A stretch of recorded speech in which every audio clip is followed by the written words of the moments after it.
Today I'm going to show you the family tree of the Rothschild family, one of the wealthiest families in world history, as well as one of the most controversial.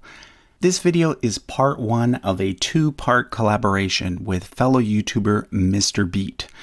In part one, I'll be focusing primarily on the family tree and introducing you to some of the more well-known members of the Rothschild dynasty. In part two, Mr. Beat, a social studies teacher, will be delving deeper into the family's history and discussing some of the many conspiracy theories that have come to be associated with their name.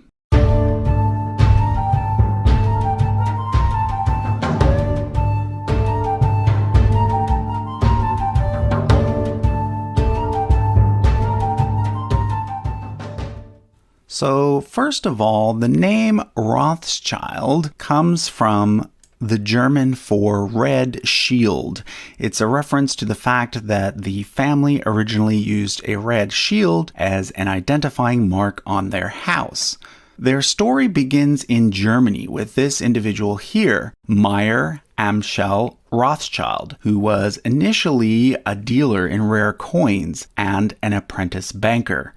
However, things really took off for him because of a special relationship he had with a German prince, William IX of Hesse-Kassel. That prince appointed Meyer to be his court Jew. A court Jew was actually an official position in those days. Because Christians were prohibited from certain types of money lending, nobles would often hire a Jew to fulfill this role. So Meyer ended up managing the money for one of the richest princes in Europe, and by doing so, he himself became very rich as well. Eventually, he started managing money for other princes and even entire governments. By this point, he had several adult sons. So what he did was he created a Rothschild bank and he sent each of his 5 sons to a different capital in Europe to run a branch there. His eldest son, Amschel, ran the original branch in Frankfurt, and then his son Solomon was sent to Vienna, Nathan to London, Karl to Naples, and James to Paris. The family then developed a network of agents that allowed for safe and speedy transfer of gold across the continent, as well as for ease of communication between the various branches. This made all 5 branches extremely successful. However, the London branch was perhaps the most successful of all. During the Napoleonic Wars, Nathan almost single-handedly financed the entire British war effort and took care of paying British troops and their allies across the continent. There's a well-known legend that the family made their millions by taking advantage of the fact that they received word of Napoleon's defeat one day ahead of everyone else in London.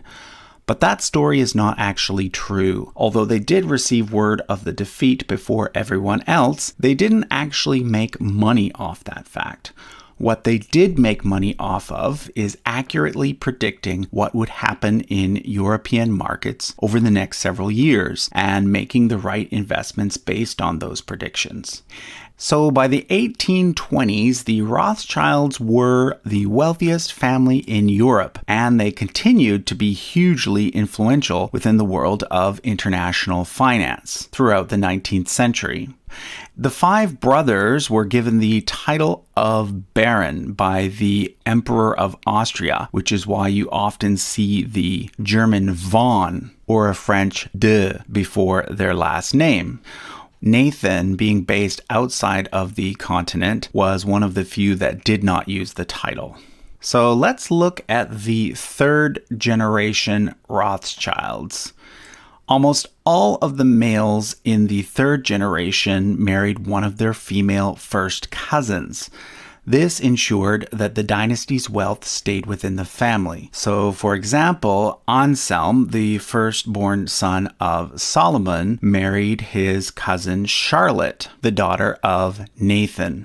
He's shown in yellow because he's from the Austrian branch, and she's shown in red because she's a member of the British branch. Likewise, Lionel, the firstborn son of Nathan, married his cousin, also named Charlotte, but she was a daughter of Carl from the Italian branch.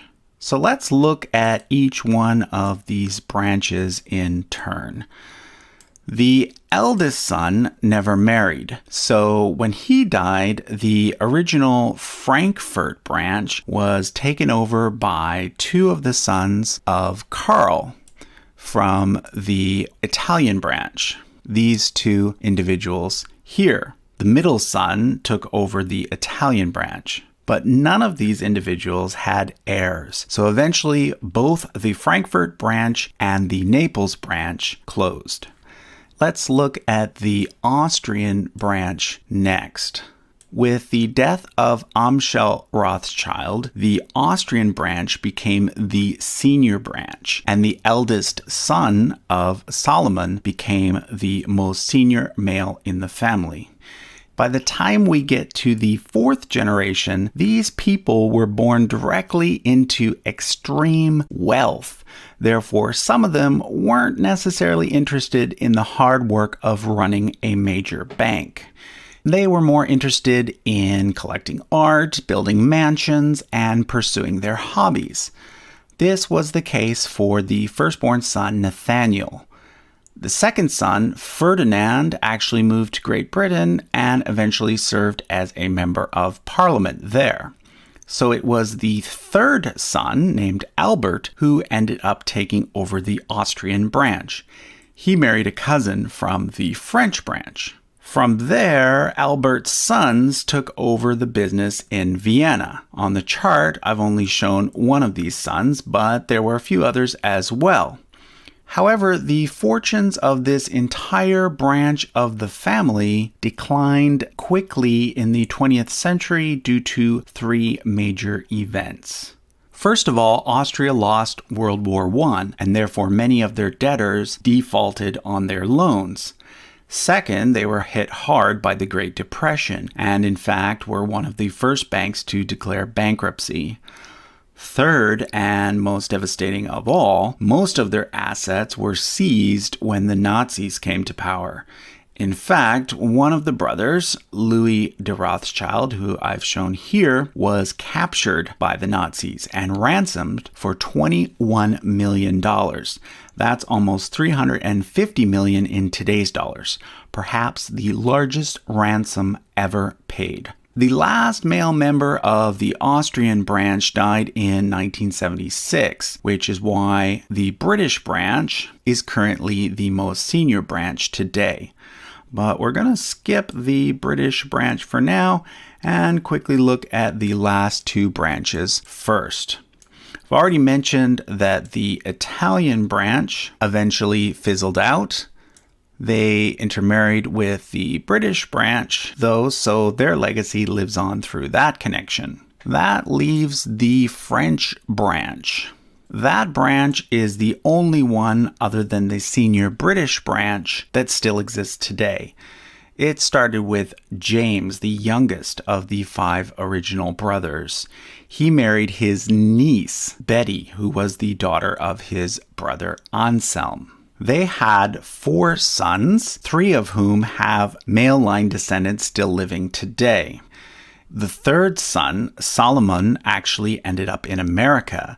The idea was that he might eventually start a branch there, but Solomon died young and an American branch never did come to exist. The youngest son, Edmund, was a big supporter of the early Zionist movement.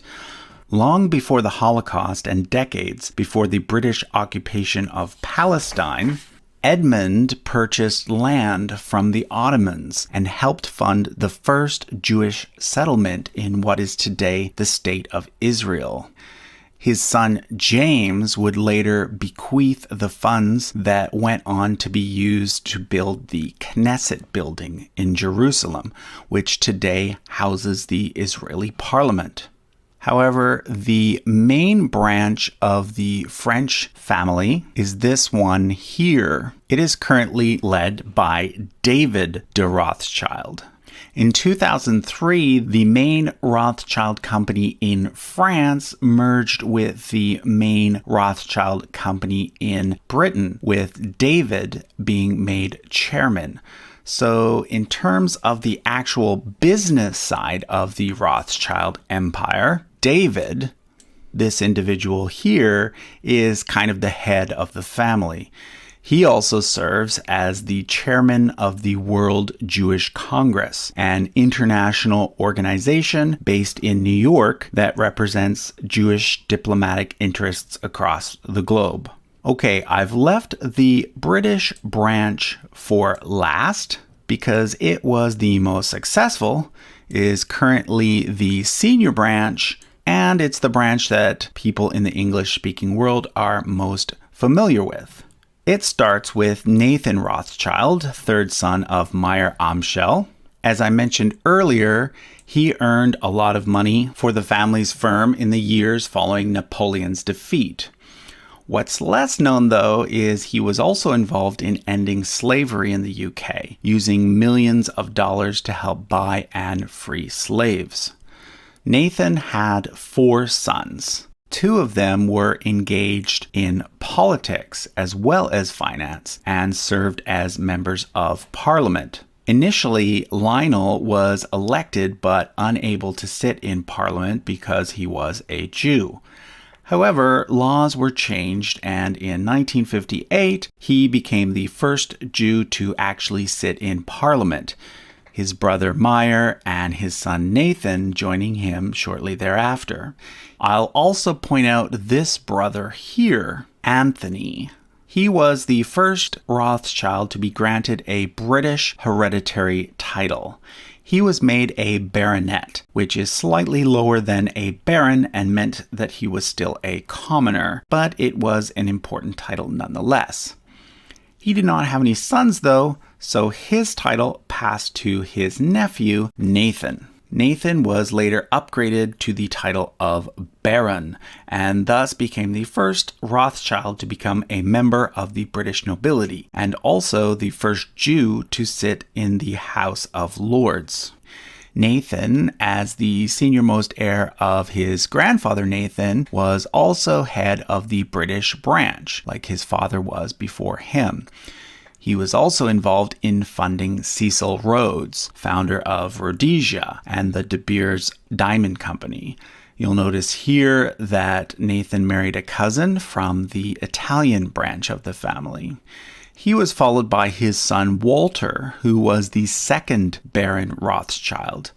Like his father and grandfather, he too served as a member of Parliament.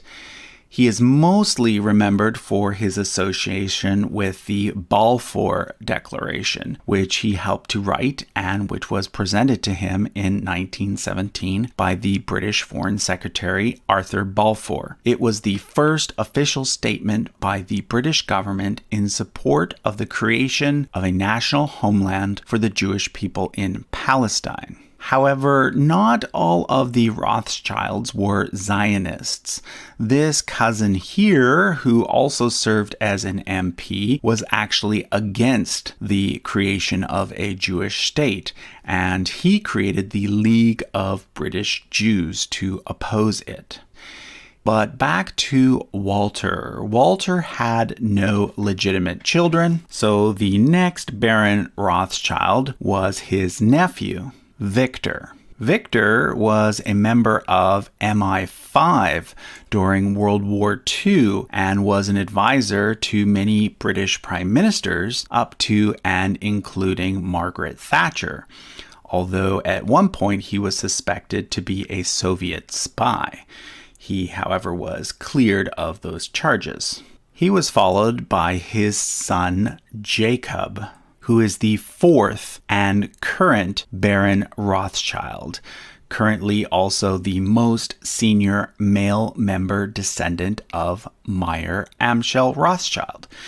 He has a son named Nathaniel, who will one day become the 5th Baron. It is Jacob's face that is often seen in the many conspiracy theory videos about the Rothschilds. Let me point out a few other interesting connections. Jacob has a half-sister who is a Harvard professor and married to Nobel Prize-winning economist Amartya Sen. He also has a half-brother who married into the Guinness family.